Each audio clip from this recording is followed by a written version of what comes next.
and welcome back to another video on my channel. Today we're going to be doing another pocamarket haul. Don't kill me.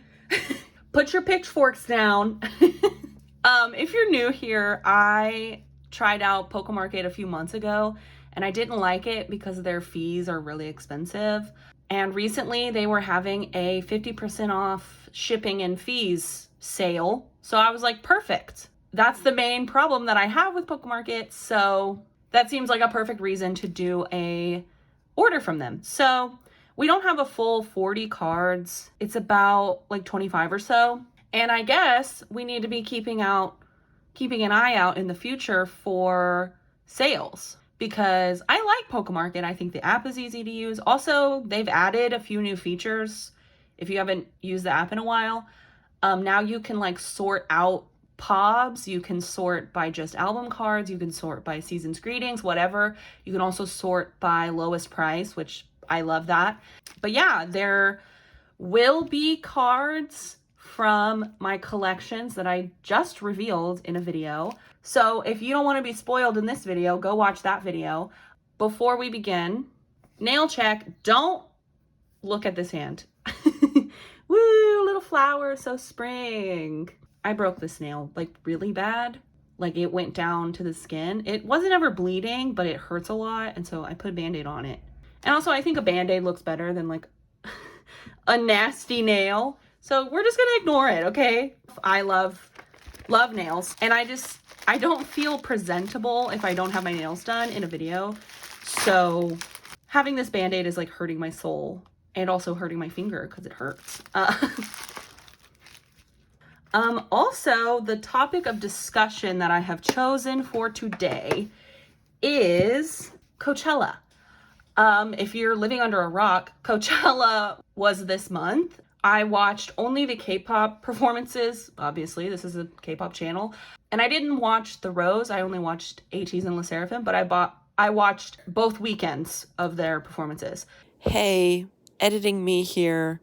I feel like it's important to note that I filmed this video before all hell broke loose in K-pop. It was like right after Coachella and before this whole hype situation. So just if you're wondering why like none of that stuff is being brought up or if any of these takes feel a little old, that is why. Yeah, I guess that's all I have to say. Back to the video. I guess just like a disclaimer, there will be like maybe some ranty stuff. I'm not going to be getting too much into it. Like I think I wrote down like 2 points that I want to make and then we're moving on. So if you're expecting me to be like, rah, I'm not going to be like that, but I will be bringing it up. It's also important to note, I think, that I consider myself a fan of ATEEZ and a stan of LE SSERAFIM. So if I talk more about LE SSERAFIM, that's why. I love ATEEZ. I really like them. I just don't quite stan them. You know what I mean? All right. So let's go ahead and get started. So I'm going to start with ATEEZ since they performed on Friday. So if you were watching, oh yes, the camera work for ATEEZ's performance for like the first 3 songs was terrible. And it wasn't that the camera work itself was bad. Like, I don't know. Oh, hey girly. I don't know how to word this, but it's like the camera work itself was fine. What happened was, or what I'm assuming happened, is that you know how they have those people that are like watching all the multiple screens and they like control like which camera, you know, they push the buttons and say like switch to camera 1. Okay, now camera 2. Now zoom out on camera 3. And like they do all that. What I think happened is that they got stuck on one camera. That's what it looked like to me, is that they were not switching between the cameras. We were stuck on one camera shot. And so a lot of people are saying like it was so bad they were filming the wrong people. Normally we wouldn't see that, or at least we wouldn't see as much of that because they would switch to a different camera angle. But something had to have happened where they were just stuck. And they were stuck on the worst camera option of them all. Because if they were stuck on one of the like out wide shots, that would have been better. But this camera, ooh, that's so cute. angle that they were stuck on was like a torso shot of like at most 3 members. So it was just like very stagnant. It made the performance feel so stale. Like you couldn't see anything. Oh, it was bad. But then they fixed it. They were able to like move the camera around and switch angles, which is what, oh, I'm so excited for this card. Which is what I was expecting. Like the camera work still wasn't great, but like it's Coachella. The camera work is never amazing, even for American artists. And definitely, as we all know, camera work in American like stages, I guess, is like never as good. Like it just doesn't work for groups, especially K-pop groups. Like the camera work we have over here in the States like works good for Taylor Swift. It doesn't work for like an 8-member group of ATs where they're moving all around the stage and this person's singing and then this person over here singing. Like it's different. So like I was expecting the camera work to be like subpar. I was not expecting it to be as bad as it was, but I think that was just a malfunction. And it was fixed in weekend 2. So yeah, but that's like the main thing. That's like, oh, I love this card, his little tag. That was like a negative, I guess, but that wasn't even in their control. Their outfits for week 1, I think they were better than week 2, even though like Yuno's week 2 outfit, Wooyoung's week 2 outfit, I loved. They looked so sexy, office core. But they didn't like match. I don't know. And like Mingi like stuck out like a sore thumb, especially when he put on his Willy Wonka outfit. Like what was up with that? I don't know, but they sounded great. They looked great. I mean, my bias is San. Girl, he needs to be arrested. Like he is just too much. I can't stand him sometimes. I thought the set list was good. I mean, I don't really stan them, so I don't really have that many opinions. But I felt like we were hearing a lot of the heavy hitters, a lot of their like really good title tracks. I thought the order of the set list was fine. Like I liked starting with Say My Name because that's like a fan favorite. My favorite AT's title track is Treasure. Do I wish they had performed Treasure? Yes. But I still am like, okay that they didn't, you know. This is just a my perfect set list, you know. I love this card. His red hair is so cute. And they had a couple B-sides on the set list too, which I liked. I had never heard, I think 2 of the songs. I think it was Rocky and Arriba. Arriba was my favorite performance. I mean, it was a new song to me, so that was really exciting. They took a shot. Now we know that it wasn't actually real liquor. I think they said it was sweet tea, which like is a very common thing if you want someone to look like they're drinking whiskey. So that kind of makes me sad. But he could be lying. I don't know which member said that, but he could be lying. Maybe he's trying to cover their ass. But I don't care. The sentiment was there, and I love they did the cheers. It was so fun. Like I was like, oh my god, like they know that. So yeah, Arriba was my favorite performance of the night. It's so good. So good. I added that song immediately to my playlist. I felt like Gorilla was, which I know I'm like not pronouncing that right. I also wasn't pronouncing Arriba correctly. But Gorilla was, I felt like too early. Like I remember it going on and I was like, oh, is the set list like over? Like why are we breaking the wall this early? I would have done that one a little bit later in the set list. And honestly, I kind of wanted it to be the last song. Both weekends, I was like, this should be the finale song. And then weekend 2, I heard the Wonderland performance at the end, and I was like, never mind, I was wrong. Actually, Wonderland is the perfect finale song, so it's just it was so theatrical with like the tentacles in the background and the sword, and especially weekend 2. I'll have to put a clip up, but Songhwa was like the ending fairy almost, and he had like a sweat tear. It like smudged his makeup so it looked like a tear. Gorgeous. I remember looking at it, it like took my breath away. He's so beautiful. Oh, Origin! All the band versions of the songs I really enjoyed. This is a common sentiment that I have. Like Stray Kids, when they toured with their live band, when I see clips of Blackpink doing their performances with live bands, like I always think that the live band versions sound better, especially for a group like this who has very noisy music, and a group like Stray Kids and Blackpink. I always think the band versions sound better. I don't know. I love real instruments. And I loved I don't remember what performance it's in, but when Hongjoong has the fan, it was very cute. The first weekend it said, "Hello Coachella" in Korean. It was so cute. And then the second weekend it said Golden Hour. And I was like, what's Golden Hour? Turns out they're having a comeback called Golden Hour. Iconic. Announcing a comeback at Coachella, iconic. I love that. What a cutie patootie. Look at him.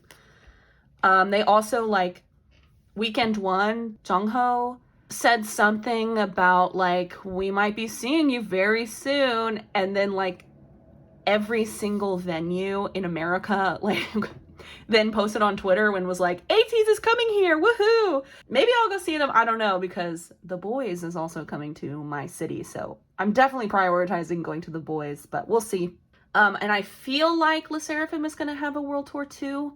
If those two concerts are happening, I probably won't get to see ATEEZ, even though I would love to. Artemis is also coming, which I really want to go see since I saw Odd Eye Circle like 2 or 3 months ago. But, you know, I only have so much money for tickets, okay?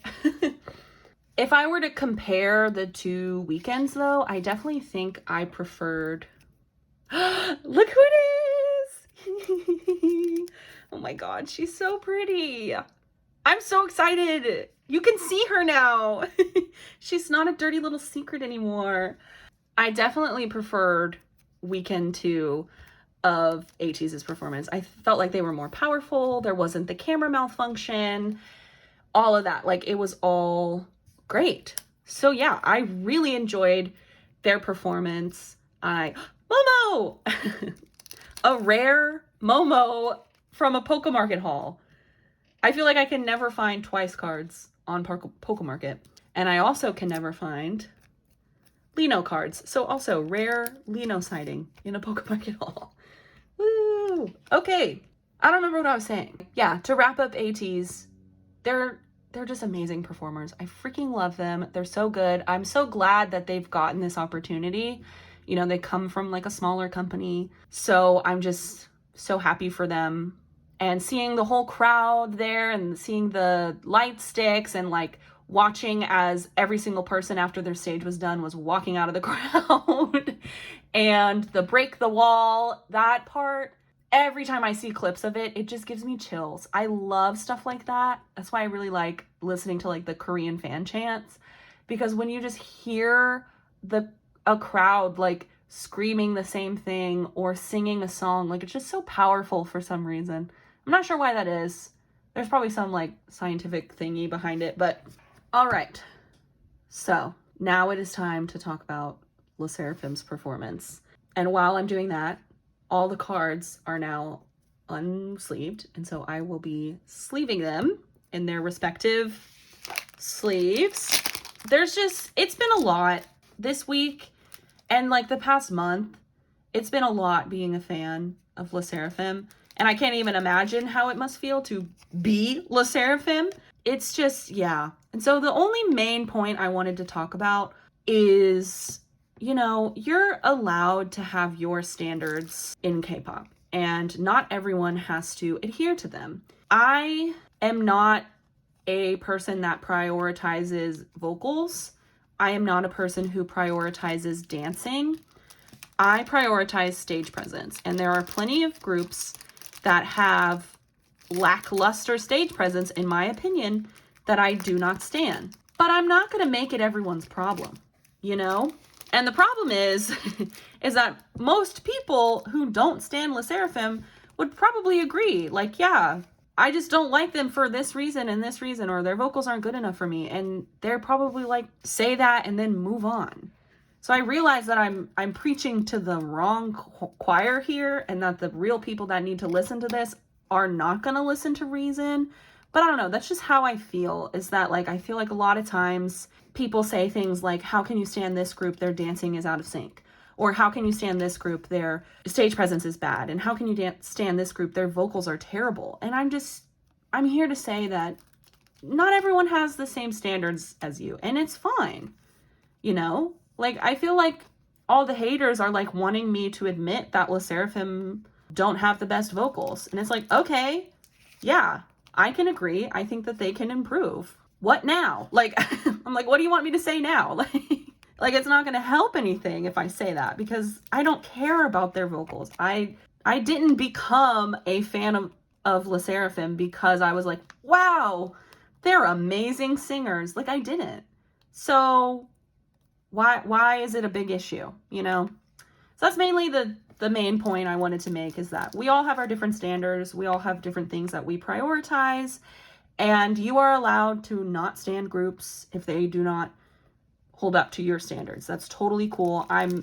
Would much rather people who didn't like LE SSERAFIM's vocals to just unstand them and like not be their fan than I would for them to continuously bring this up. Does that make sense? Like, I'd much rather them lose like 10,000 Instagram followers than receive millions of hate comments, you know? It seems like a no-brainer, but apparently it's not. So yeah, so that's all I'm going to say about like the whole vocals thing. I think that their vocals are fine. I definitely think, yeah, there's room for improvement, sure. But I don't think that they're the worst singers I've heard ever. I was in choir, and there were a lot of people who were in choir just for the fine art credit. So I have heard my fair share of terrible vocals. So that's maybe why I think like, yeah, LE SSERAFIM aren't that bad. But also because I was a choir kid and I've done voice lessons and, you know, like used to sing a lot. Like, I know what good vocals sound like too. So I think LE SSERAFIM falls somewhere in the middle. I don't think they're the worst, but like, I don't want to say that they're the best.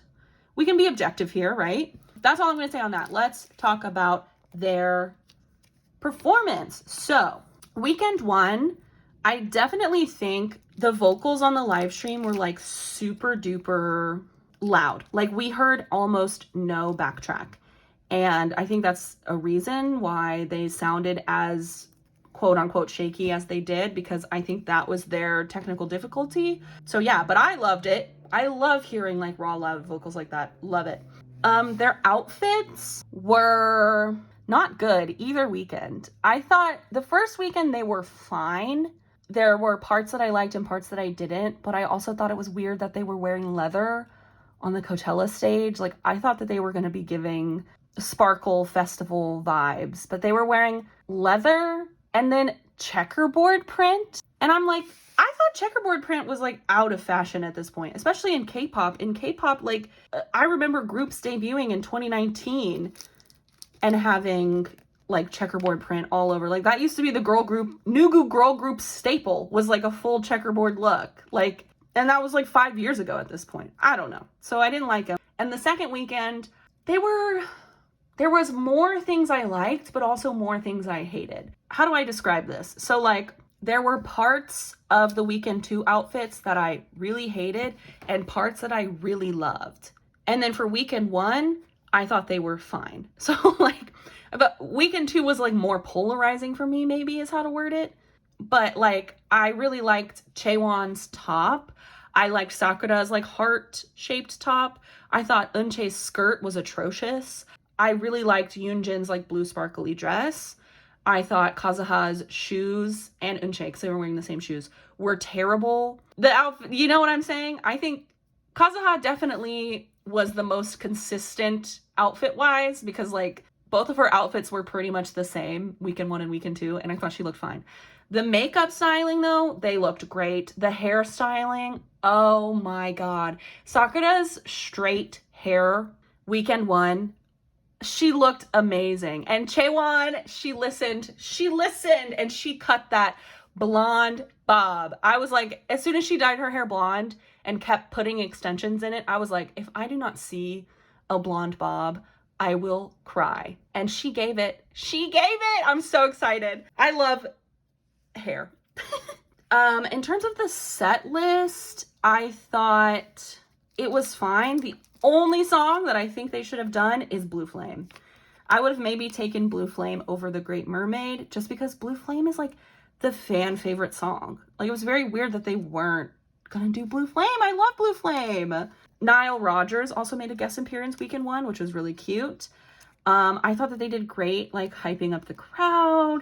They seemed really into the performance weekend one. Weekend two, it felt a little less than that. And I'm not sure if it's just because they had a backtrack weekend two. Like, it was on the stream, it was almost so loud that I couldn't hear them singing at all. But in person, like, this is what I mean. Like, in person, both weekends sounded pretty much the same. But the stream weekend one was almost entirely raw vocals, and the stream weekend two was almost entirely backtrack. And I was like, can we not find a good balance here? Like, you think Coachella would have their shit figured out, but apparently they don't.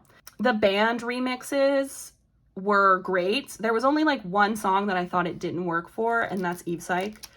I just think that song just works as like just the electric music. Like, I don't think we need real instruments for that song.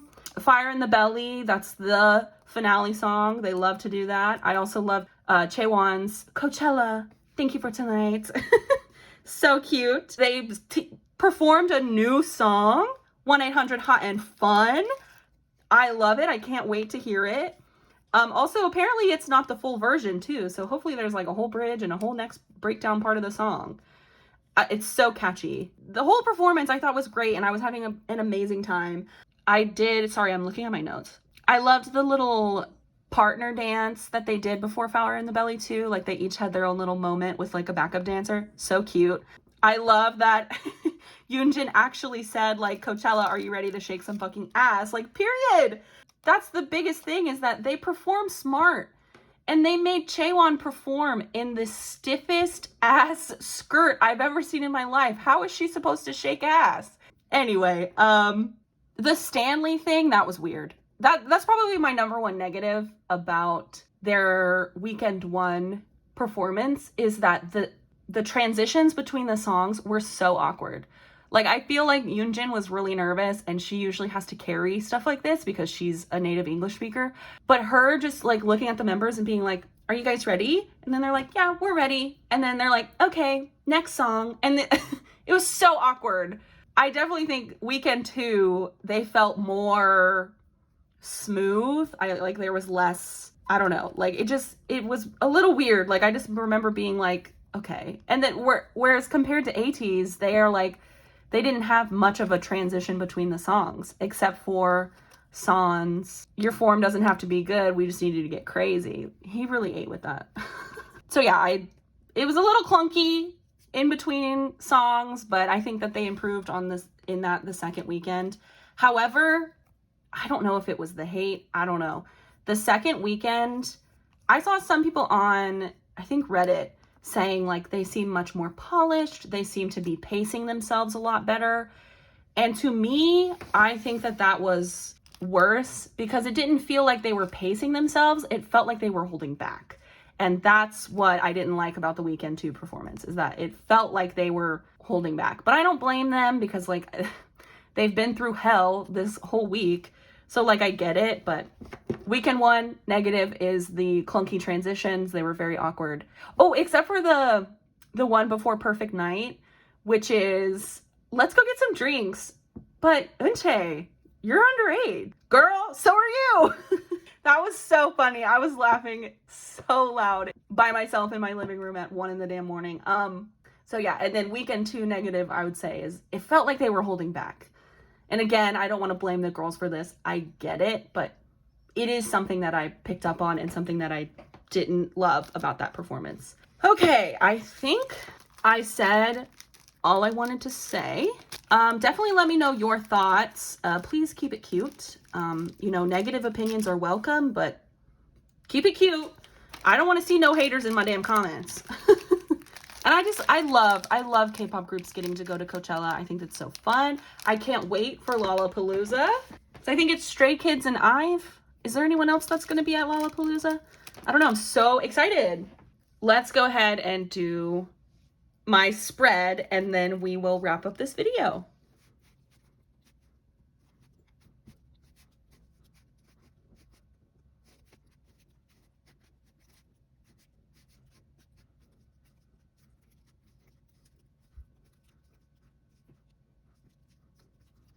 Aw, man. It was almost exactly perfect. That's fine. Momo can go in the middle because she's my queen. All right, so that's gonna do it for today's video. Like I said, comment down below any thoughts, opinions that you have. As long as you're being nice about it and not being hateful, then your comment is welcome. I want to hear your thoughts. My next video is probably going to be April storing. We have enough cards that we can do in April storing, so yay. Yeah, I have cards up for trade on my trading Instagram, so go follow me on there. You can also follow me on Twitter and check out my cards that I have for sale on my Macari page. All the links are in the description. Don't forget to like and subscribe, all that good YouTube shit. You know how it works. You've been on YouTube before. You're not a baby. At least I hope. What am I saying? Okay, that's it. Love you. Thank you so much for watching, and I'll see y'all in the next one.